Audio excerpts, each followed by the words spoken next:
Welcome. And yes, it is softer. For today, I'd like to share a short story. There was a day the body became a locked house. Light hurt. Sound pressed like nails into the skull. The left arm had curled inward against the chest as if protecting something ancient, fingers cramped, shoulder pulled tight, ribs barely moving. Even the jaw murmured pain. The whole left side of the body felt like it had been bracing for impact for years without permission to stop. So the body went to bed, not in defeat, in surrender. No battle plans anymore, no forcing healing, no trying to figure it out. Just laying there beneath the migraine, beneath the pressure behind the eyes, beneath the strange electricity crawling through the clavicle and shoulder blade and deep into the lat muscle that felt like stone wrapped around nerves. And then the memories began drifting upward. Not clear memories, more like emotional weather. A child staring downward with confusion, fear, dissociation. The sensation that something about the body was unfamiliar, altered somehow, wrong somehow. The kind of horror children cannot explain because they do not yet have language for fragmentation. Only sensation, only instinct, only the strange feeling of not fully being inside themselves.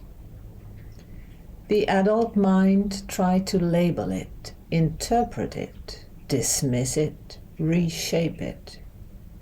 But the body did not care about labels. The body only cared that the pain had finally been listened to. So the breathing deepened, and with the breathing came trembling, then crying, then murmuring sounds, half prayer, half animal grief, rising from somewhere older than words. The cramps in the arm tightened harder at first, the hand curling more, the chest contracting like armor being peeled away too quickly. The muscles along the ribs and clavicle spasmed as if resisting release itself. Still, breath after breath, love remained. Not dramatic love, not spiritual performance, just a quiet inner voice saying, I know you hurt. I know you survived. You do not have to hide from me anymore. Hours passed this way. Cooling clothes, darkness, tiny exercises between waves of pain. Rest again. More surrender. More release. By evening, the migraine loosened enough to allow movement. Head low over the eyes, sunglasses shielding the world into softer shapes. Step by careful step, the body entered nature again.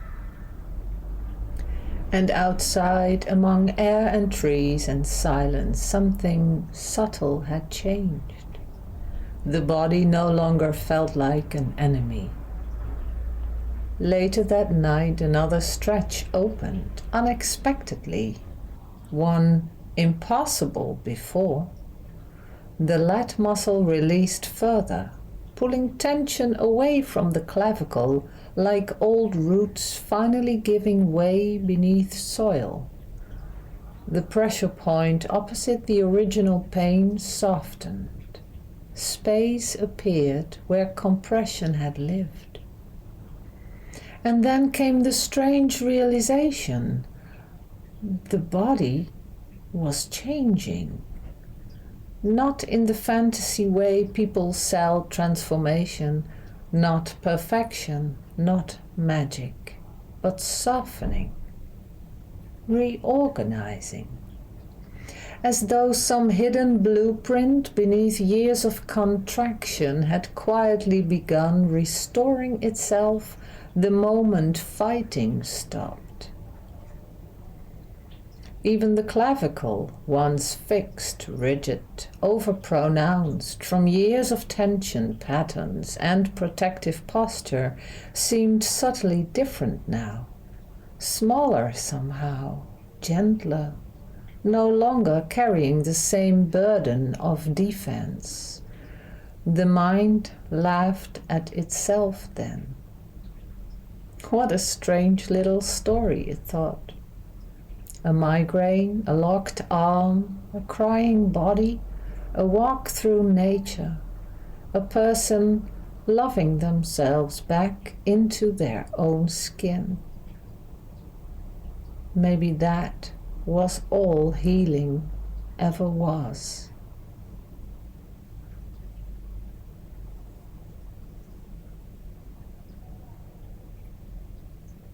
May this story serve you in some way. Thank you for listening. Aho.